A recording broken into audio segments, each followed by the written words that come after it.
Hello and welcome back to the fourth annual Michigan Harm Reduction Summit. Glad to see you all back this afternoon. Thank you for joining us through the lunch hour. This is Brandon Houle, Harm Reduction Analyst with MDHHS. And at this point, it is my great honor to introduce our keynote speaker, Major Neil Franklin. Uh, Major Franklin is a 34-year law enforcement veteran, retired from the Maryland State Police in 1999 after rising through the ranks from undercover narcotics agent to a commander within the Bureau of Drug and Criminal Enforcement. Post-retirement, Major Franklin worked an additional 10 years with the Baltimore Police Department as the head of training with the Maryland Transit Police Force overseeing criminal and internal investigations. In 2010, he was appointed executive director for the Law Enforcement Action Partnership, a position he held until December 31st, 2020. Advocating for criminal justice and drug policy reforms, Major Franklin is presented before an array of audiences, from the neighborhood community college to the lecture rooms of Harvard and the Senate on Capitol Hill. He has become a regular guest on CNN, Fox, and MSNBC, appeared in a number of documentaries, and his writings have been printed in the LA Times, Washington Post, and New York Times. He is one of the most sought-after criminal justice reform public speakers in the United States. Additionally, Major Franklin has been accepted in U.S. District and Maryland Circuit Courts as an expert witness on police policy, training, use of force, criminal and drug investigations, and constitutional law. And so, honored to have you with us, Major Franklin. I'm going to go ahead and pass it over to you. Thank you, Brandon. Can you hear me okay? Gotcha. All right. Sounds good. Well, again, Brandon, I want to thank you for giving me the opportunity to speak at the Michigan Harm Reduction Conference here. It is definitely my pleasure to do so. And I'm going to jump right into it. I'm going to be speaking today about the connection between drug policy, the criminalization of drug use over the years, but I want to tie it to race from a law enforcement perspective. I still know and understand that there are a lot of people who haven't yet made the correlation. And I think a big part of that is the lack of history regarding our nation's drug policies. So I'm going to cover that, but I'm going to begin with just giving you a little bit more about my background and policing throughout the years, and then how I migrated away from policing into becoming the executive director of the Law Enforcement Action Partnership. So just real quick, my background began with the Maryland State Police in the late 1970s. And it was about a year after working the road, graduating from the police academy and working the road, that I was kind of recruited into an undercover drug unit. And this was in Southern Maryland. This was around the Washington, D.C. border. Our team had a number of counties surrounding the Washington, D.C. border and all down through Southern Maryland. And one of the things that, first of all, one of the things about our drug unit, it was a very small unit. It was 5 undercover investigators with 1 sergeant covering that vast area for the Maryland State Police. Now, the Maryland State Police had a very small, I guess you could call it a division back then, or special services division, which covered undercover drug investigations throughout the state of Maryland. And there were only like just a handful of teams like the one I just described to you, just a very small collection of folks. I'd say it's probably no more than, including our intelligence folks, probably no more than 50 people in this particular division. And just remember that, because you'll see where that becomes important as I get further into my conversation here today. But that was one of the things that they did. They recruited young Black male and female investigators from the field to work drugs. And when I speak about the state of Maryland, I'm also speaking about other states across the country, because we virtually did the same things. After working undercover, I went back to the road for a short stint after I got promoted. And then as a lieutenant, I went back into the Bureau of Drug Enforcement, overseeing 7 drug task forces at this time. I had the western part of the state. Now, from the late 1970s which I first explained to you, to this period now as a lieutenant, this was in the early 1990s. As you can see, we went from these small units to drug task forces, and task forces were comprised of not just the Maryland State Police, but each county had a task force, which included the state prosecutor for that county. It included local law enforcement in different towns from that county. It included the sheriff's office for that particular county, and they were run and overseen by the Maryland State Police. And so I had 7 of these task forces under my command at the time as a lieutenant. So you can see the numbers of enforcement officers related to this issue of drug prohibition policies had increased just in a matter of years. I then got out of narcotics for a while, but I eventually came back in as we reformed the Bureau of Drug Enforcement to include criminal investigations as well. So it was the Bureau of Drug and Criminal Investigation. And at this time, as a captain and then a major, I had the Northeast region for the state of Maryland. And again, overseeing 9 drug task forces at that time, along with some criminal task forces.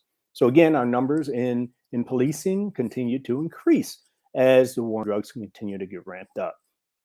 I want to point out something when I was in this particular position, something that's very important regarding this conversation as it relates to policing, our criminal justice systems, and as it relates to race, as I mentioned earlier.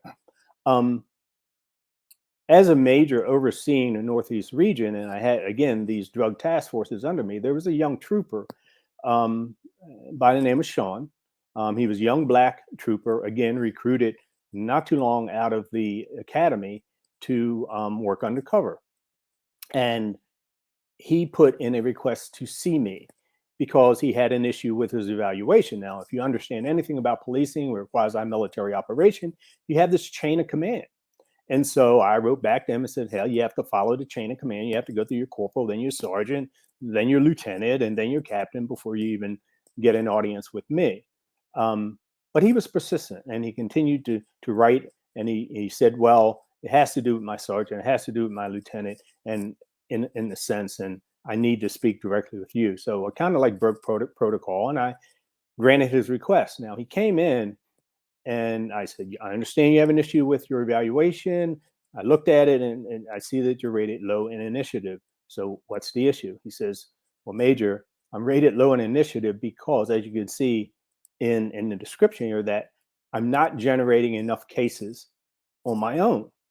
And I said, well, you have to go out there and do the same thing that we all did. You frequent bars and places that where people use drugs, and you eventually make friends with people, and you eventually get some cases. And he said, well, Major, I can't do that because I'm always being loaned to other drug task forces across the state. I said, what do you mean by that? He says, well, it seems like they always need a Black investigator undercover to work their cases. So my sergeant loans me out to these other task forces. And something clicked with me and started to make me think and reflect back on my undercover career, and then looking at just some other things in the different counties we were working.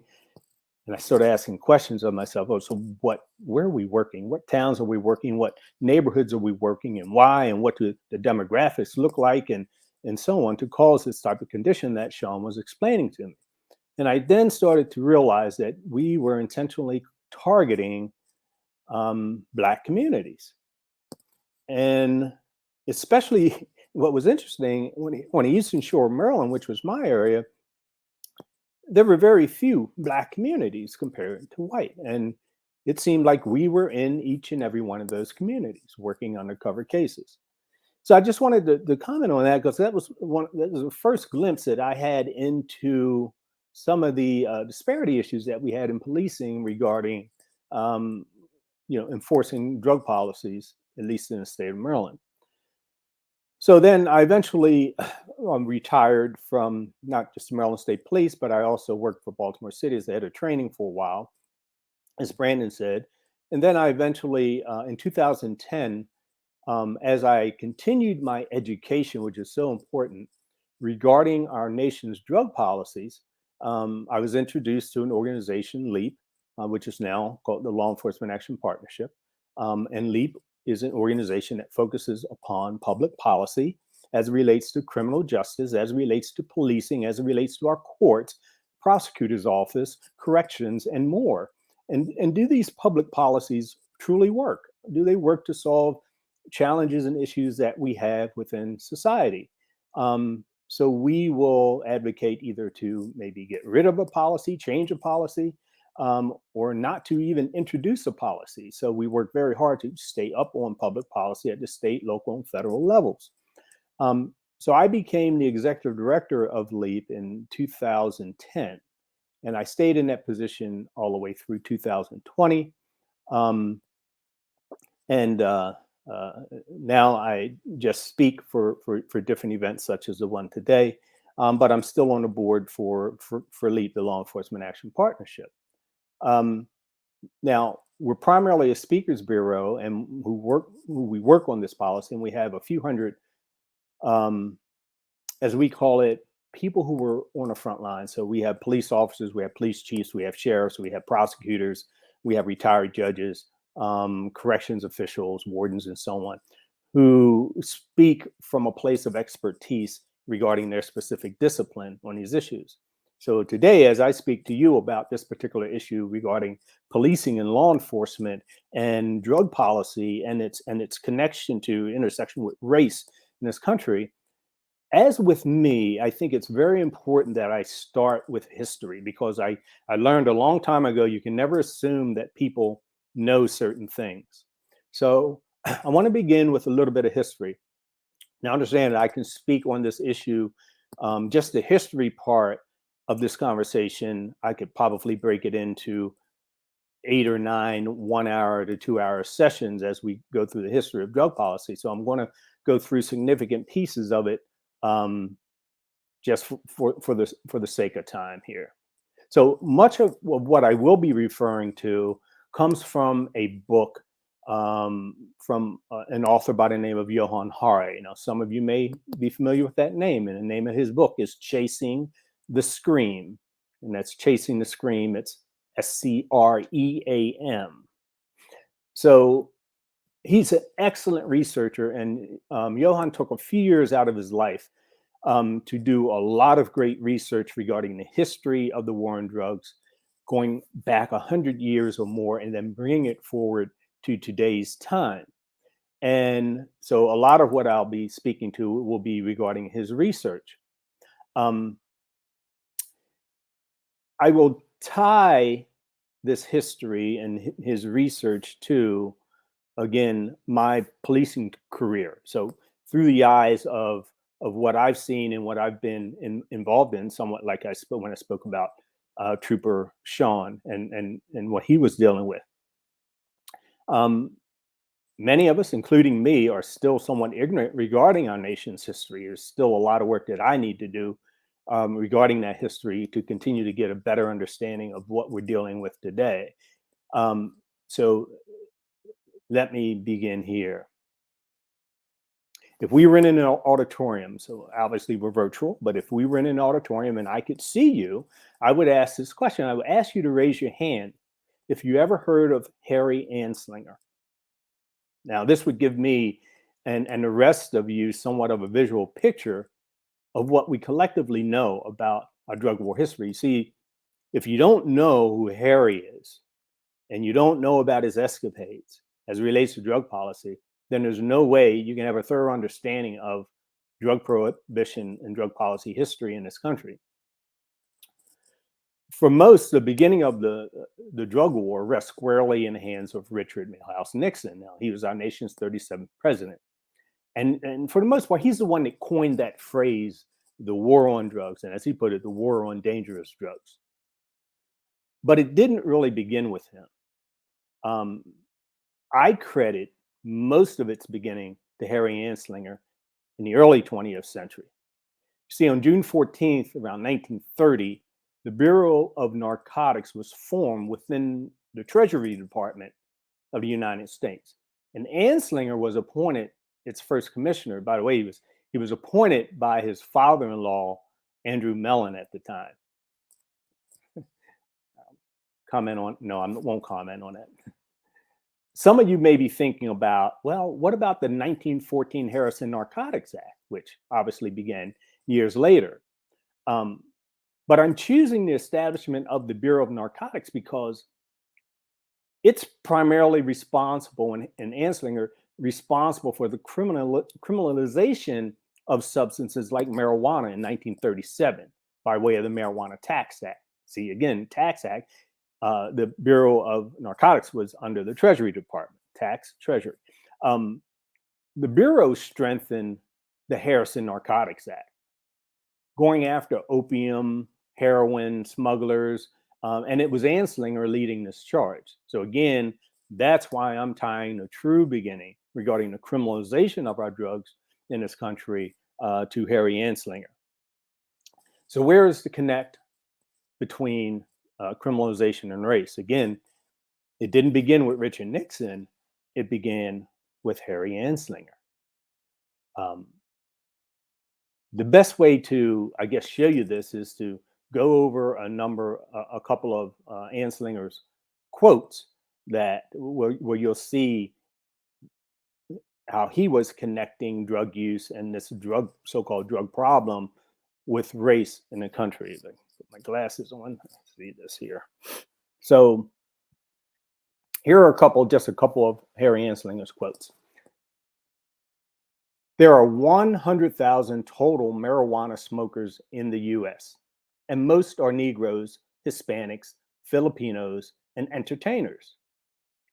Their satanic music, jazz, and swing result from marijuana use. The marijuana causes white women to seek sexual relations with Negroes, entertainers, and any others. So that was one quote. Here's another quote. The primary reason to outlaw marijuana is its effect on degenerate races. And he's referring to Mexicans and blacks when he made that particular quote. And here's another quote. There's many, but here's one more. Reefer makes, and for those of you who know, reefer is an old term that used to be used going back many, many years for describing marijuana. Reefer makes darkies think they're as good as white men. Now, you can do your own research on Harry Anslinger and his quotes, and you'll definitely you'll get a very quick understanding about what he was trying to do regarding race. I mean, we could talk forever about his escapades, his publications in newspapers, and I want to say something specifically about newspapers, especially back then. Although newspapers today are online, if you want to see New York Times, Washington Post, LA Times, you do it online, very little paper. But back then, Randolph Hearst he was pretty much the newspaper czar back then. He just had so much control over all the news, most of the newspapers in this country.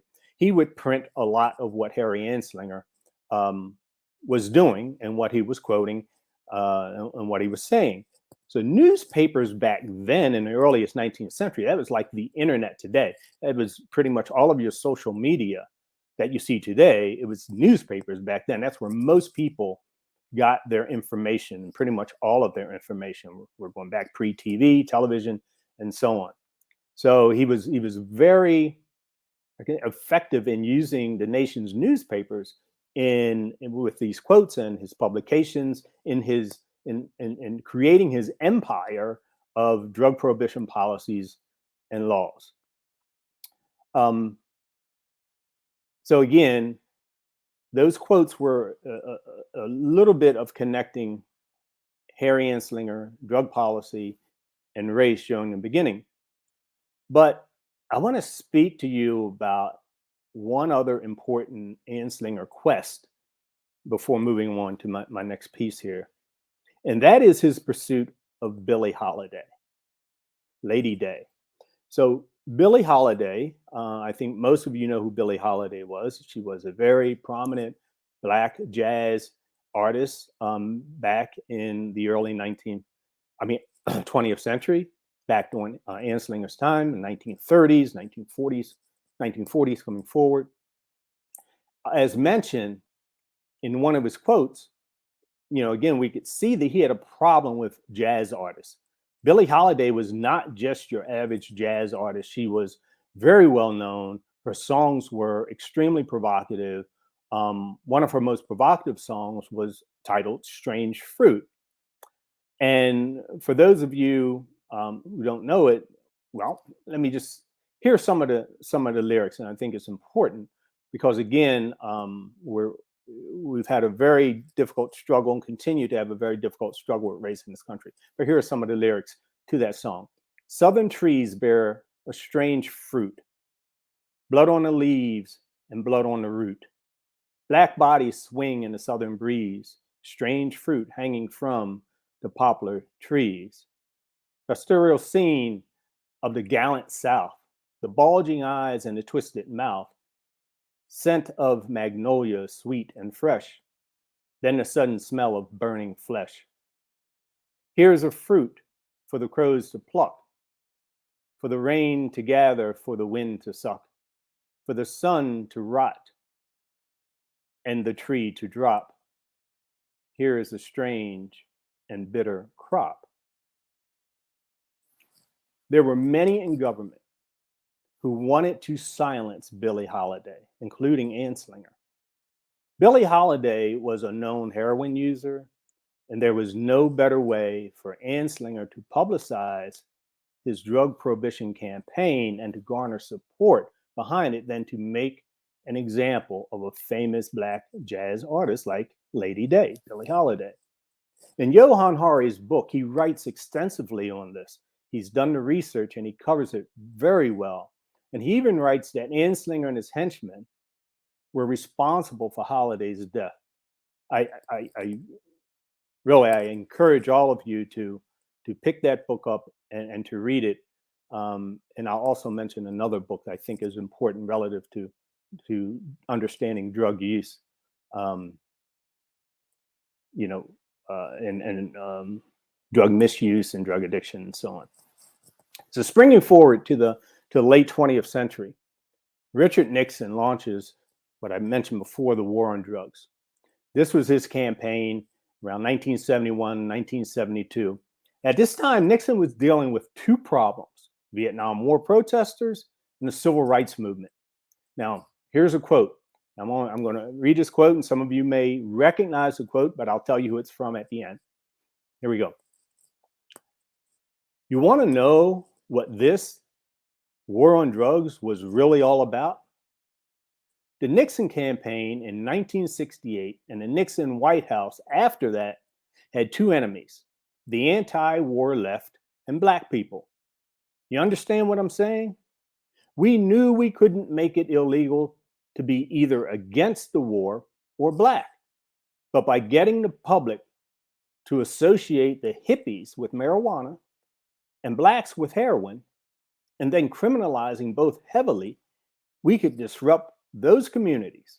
We could arrest their leaders. We could raid their homes, break up their meetings, and vilify them night after night on the evening news. Did we know we were lying about the drugs? Of course we did. This quote that I just said was from John Ehrlichman, the assistant to the president, President Nixon, for domestic affairs under President Nixon. So again, tying it to race, whether it was Henry Anslinger, whether it was Richard Nixon, and the things that he was dealing with while he was in office, here we are again tying it to race. Now, also understand that it was Nixon who failed to follow the advice of his very own commission, the Schaefer Commission, the commission that he assembled to take a look at marijuana and to decide on things such as criminalization. How do we proceed forward regarding marijuana? How do we deal with it? And the commission recommended not to criminalize marijuana use. He went against that. And every administration pretty much since then, up until some of the changes we're seeing now, followed in lockstep for the most part. A major turning point in the drug use criminalization occurred when we moved the war on drugs from the hands of the feds into the hands of local law enforcement. Now, again, after Richard Nixon, and I mentioned earlier that it was in the late 70s that I joined the state police, started working undercover.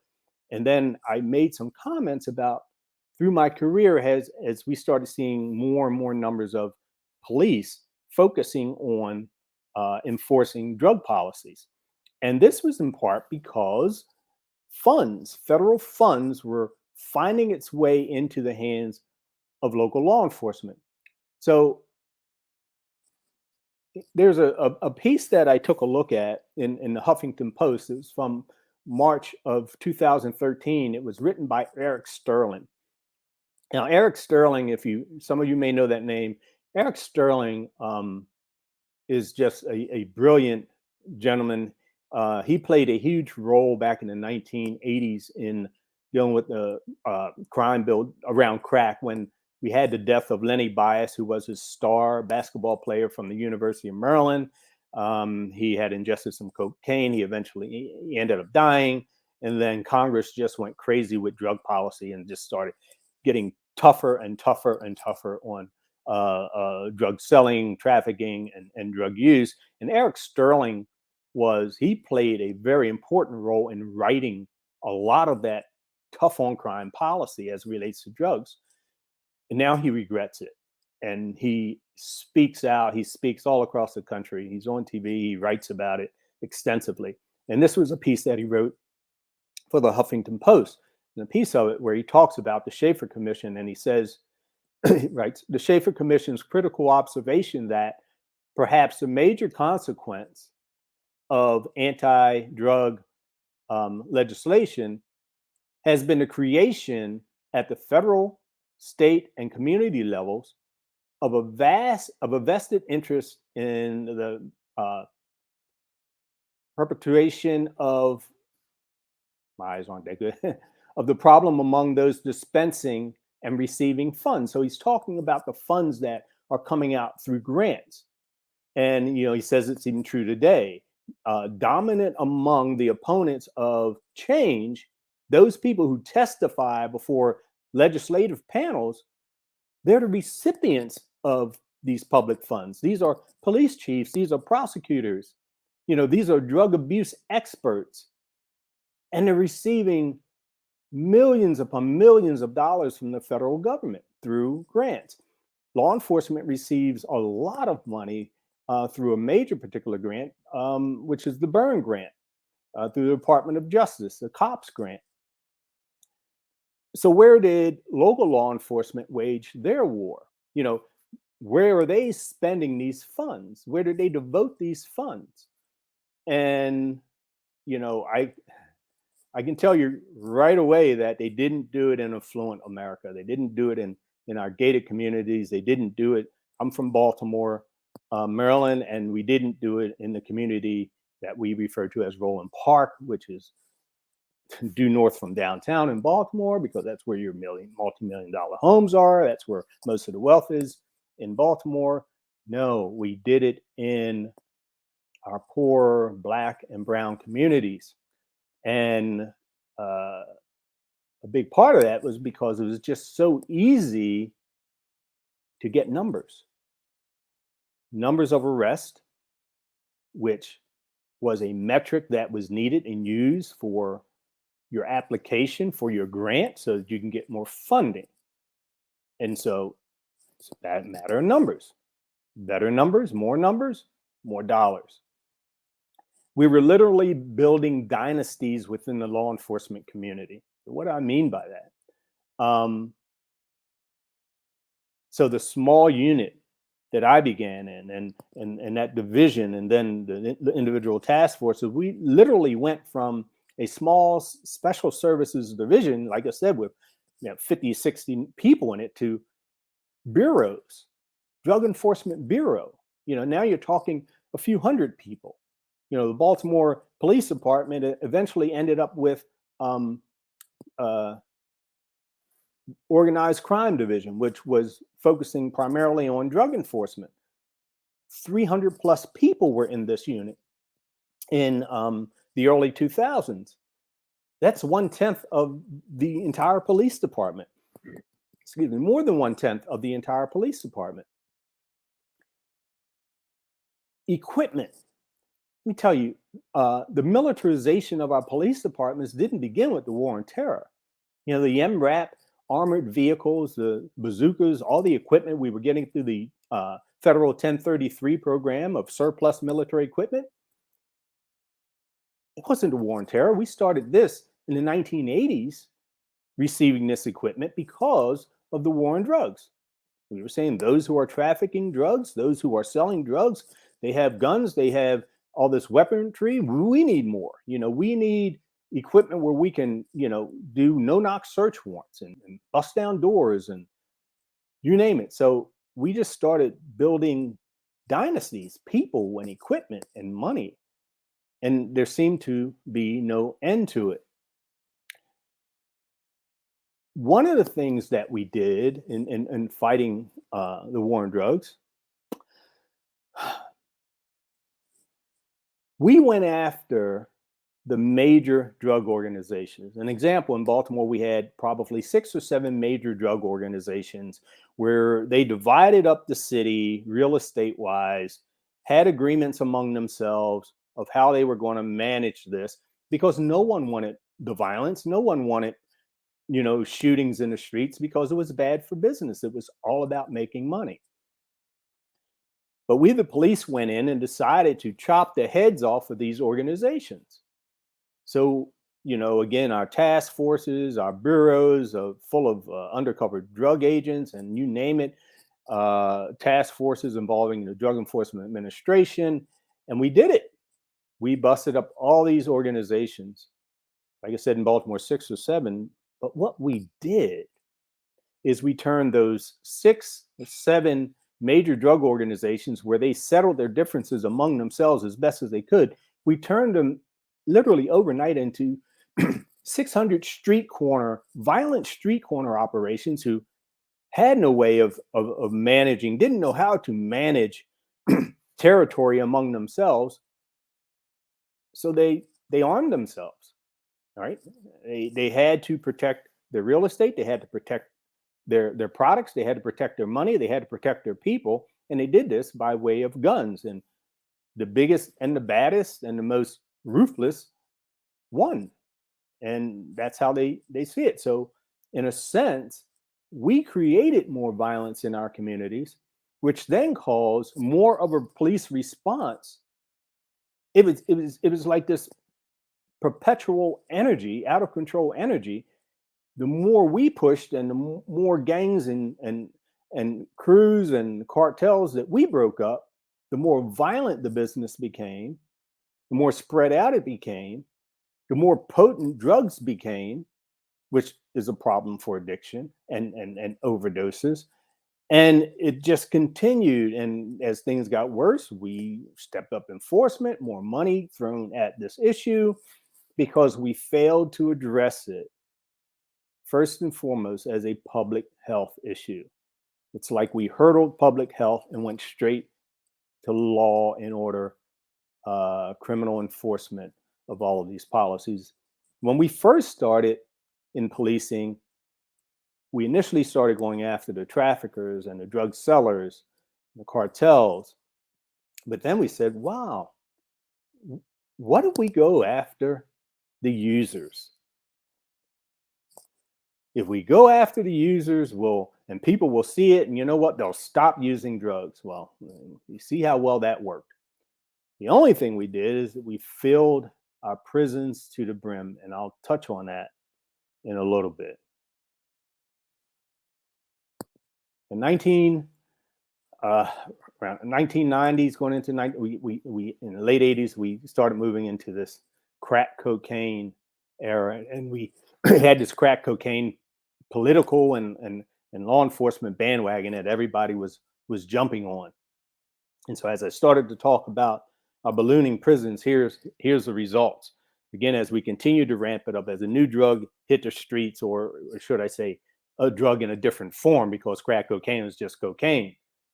But our laws didn't reflect that. We ended up with more stringent, more strict sentencing for people possessing crack versus powder cocaine. It's the same substance.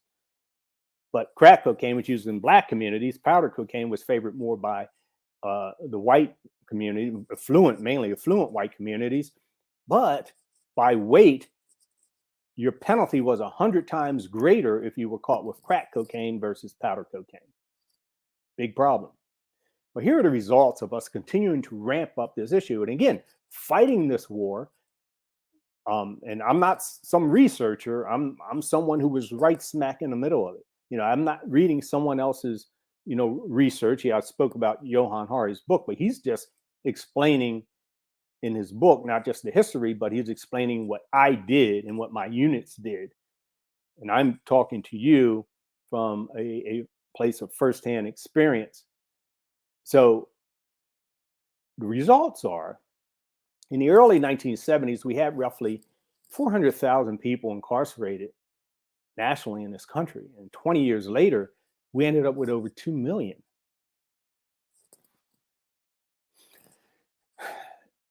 In 1970, there were 3,479 prisoners in federal custody for drug violations in 1970. But by 2005, that number had swelled to around 99,000, close to 100,000 people. I think it was around 99,900 and something people. Or should I say 28.7 times the number than it was at the beginning of the war on drugs. Now, although the number of federal prisoners sentenced for non-drug offenses had also increased, and that increased by 294%. So we're just getting tough on crime, period. So for non-drug offenses during that period of time, a 294% increase between 1970 and 2005. Federal prisoners sentenced for drug offenses had increased by 2,558% during the same time. So for nonviolent crimes, 294% increase. For drug-related crimes, 2,558% increase between 1970 and 2005. So again, I'm showing this history, this progression of drug policy versus criminalization, how it's playing out in cops' courtrooms and prisons. But again, let's look at this now racially. I spoke to the overall increase. What does that mean racially? Now, we know that when it comes to drug use in this country, you're going to find the rates of use among Caucasians and Blacks relatively the same. It's maybe around some 70, 72% drug users constitute white, 13.5 constitute Black drug users in this country.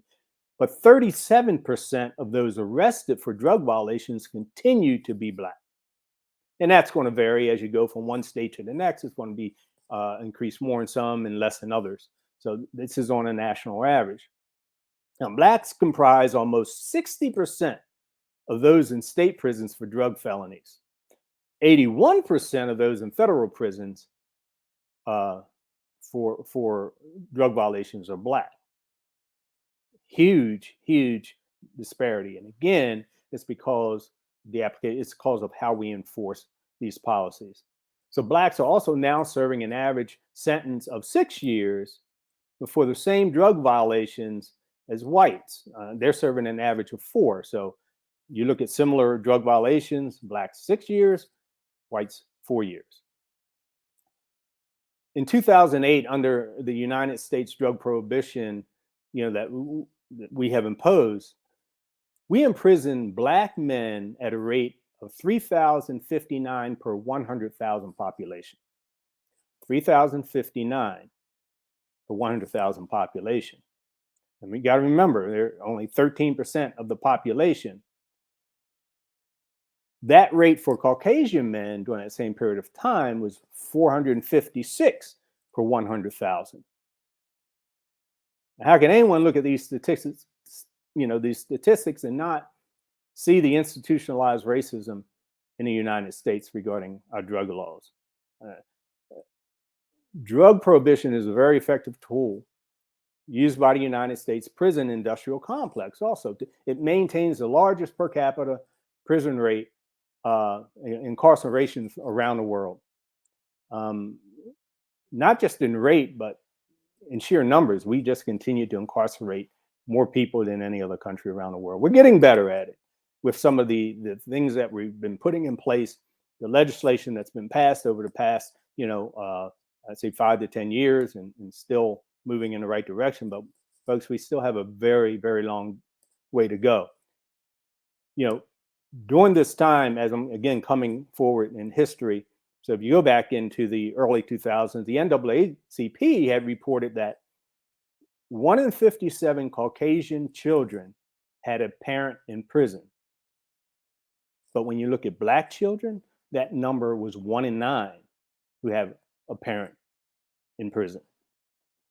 Very, very significant when you look at the effect of such a thing has on family. Again, how we are enforcing these laws, continue to enforce these laws in our Black communities, and what that does to the family unit. Instead of coming in again from a health perspective, from a mental health perspective, environmental perspective, we tend to lead this tip of the spear is our criminal justice systems, policing, courtrooms, prisons, and it's devastating to our communities.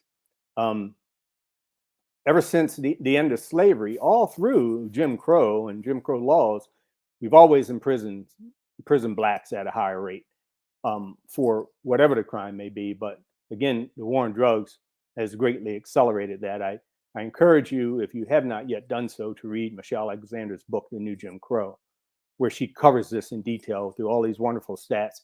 She's done, again, a great piece of research and some great work that I think everyone needs to read, again, to understand the history and where we are now, how we got here. We instituted drug policies not only resulting in the targeting of Black communities, but the targeting, as I'm saying before, has also created conditions that lead to more and more enforcement within those communities and stiffer penalties.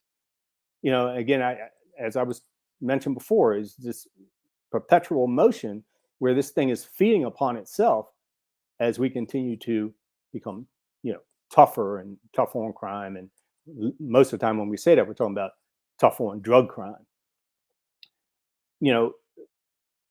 Our enforcement efforts have, we haven't really solved a thing.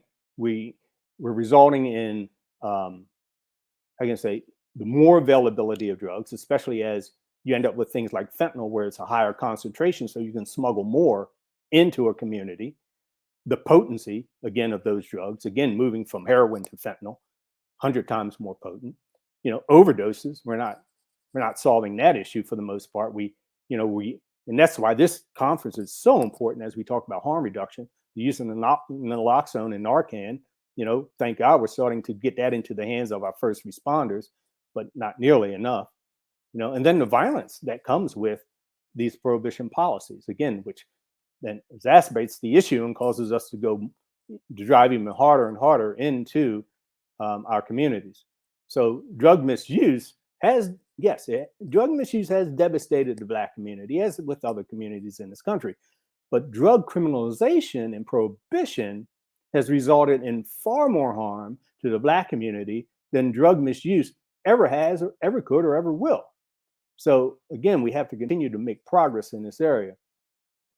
Now, although we were, far down the road by then, as I continue to come forward, just think, what could we have accomplished if we treated the crack epidemic like we are now treating the opioid epidemic, right?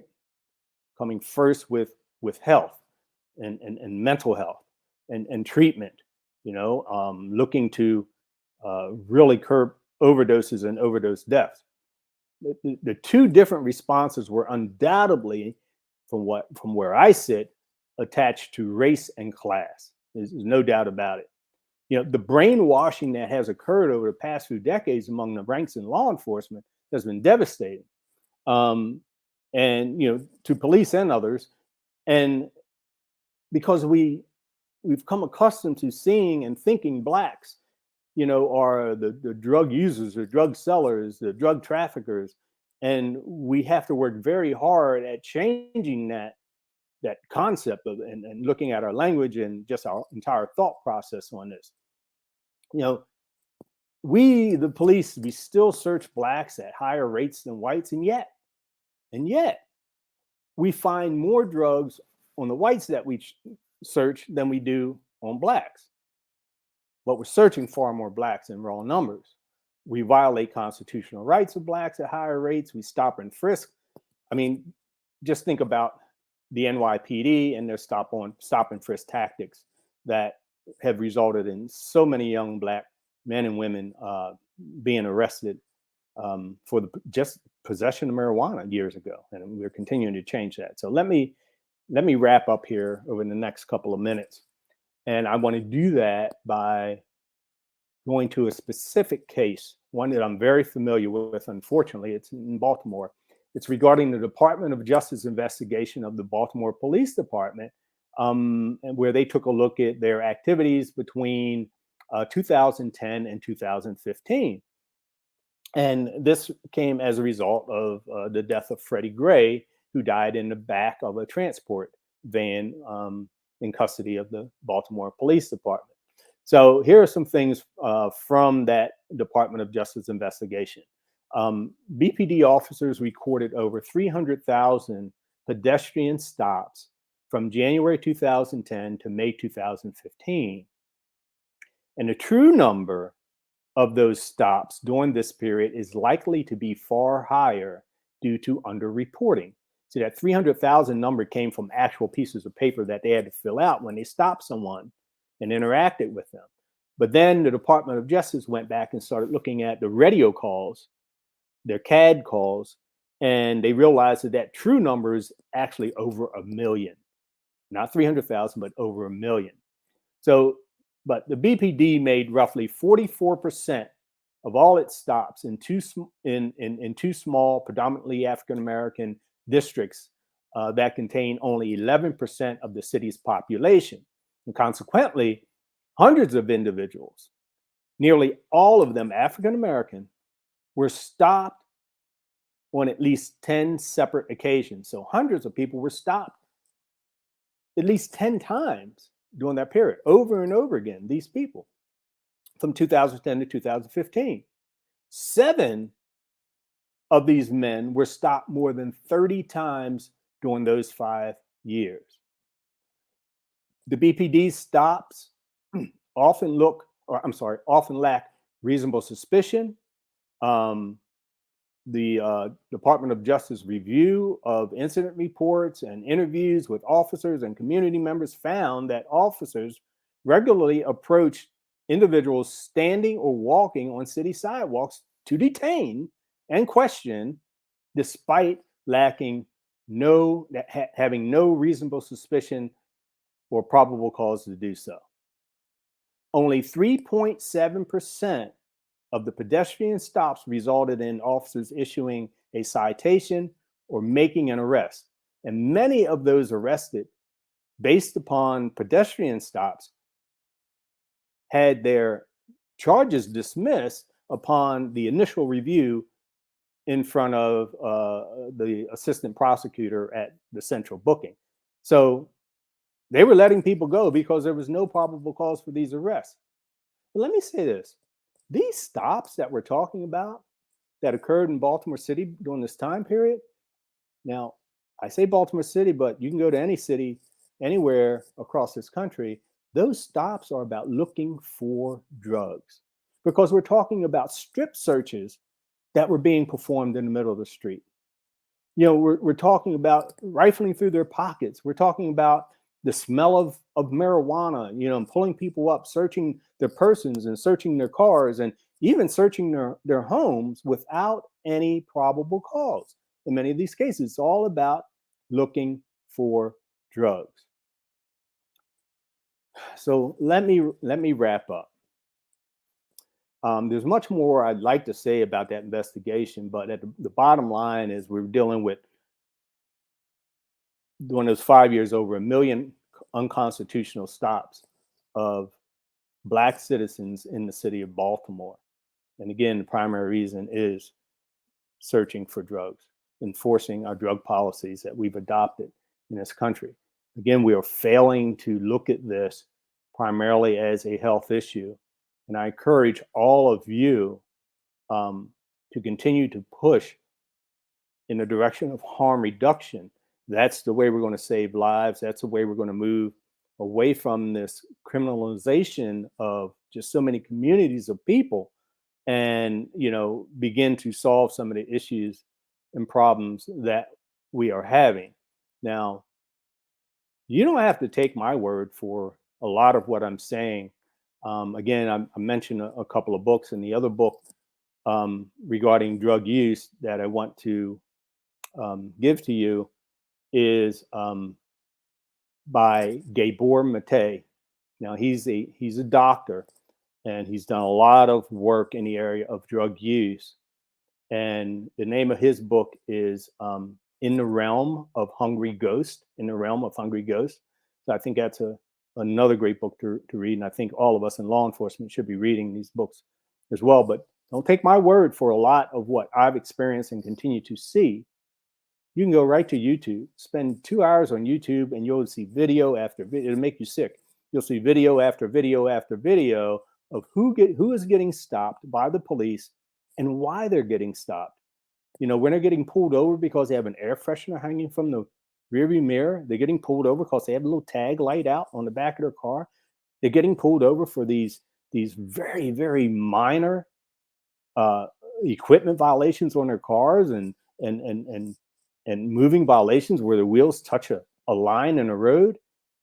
And then you will see they're trying to encourage a consent search, and in many cases, they're violating the constitutional rights of people and just searching them. And you'll see who these people are. They are Black and brown folks in this country. And again, we need to do something about that. So I'll take a pause here. We have, I think, about 7 or 8 minutes left. And if there are any questions, maybe we can entertain us. But thanks again. Thanks for having me. Thank you, Neil. Yeah, are there any questions for Major Franklin? You can just type them into the chat and we'll read them off. Yeah, thank you again. That was incredible. Brandon, and again, I've had a 34-year career, like you mentioned earlier, and a lot of that career has been enforcing these laws. But I'll tell you straight up, if I knew then what I know now regarding the history, regarding how our methods and tactics in enforcing these laws are applied, I never would have worked undercover. I never would have commanded a drug task force.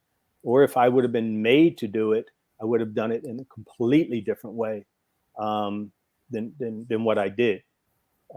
So again, here is someone who sits before you who has been responsible for a lot of arrests of people, mainly people who look like me.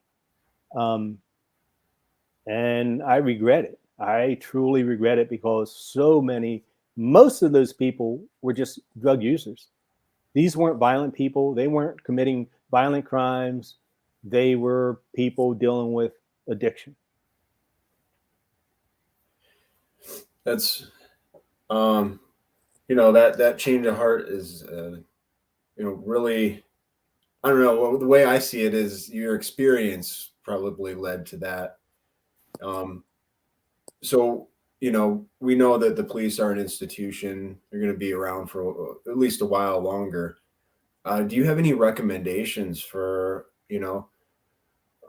police force or community members when they're working with these younger officers to kind of, I don't know, see that shift a little sooner? Yeah, I think it's I'm a little bit radical right now, but I'm going to speak from a place of reason. And I think it would be very reasonable for police officers today. Number one, we have to begin with giving them the right training and the right education. So if you're a trainer, if you're the head of an academy, head of a training division, you need to be teaching your police officers about the history of our war on drugs. You need to be teaching them about, bring addiction specialists in, bring the right ones in, to talk about addiction and why people do some of the things that they do, the mental health aspect to it, and so on. Have them read the books that I mentioned. And then when it comes to doing the work on the street, we have programs out there such as LEAD, Law Enforcement Assisted Diversion. So you find someone who's dealing with an addiction, who might be possessing drugs, no matter what type of drugs, move them into a place of treatment. Leave the handcuffs in the case. I'm not talking about people who are shooting up the neighborhood. I'm not talking about traffickers who are causing violence within our communities.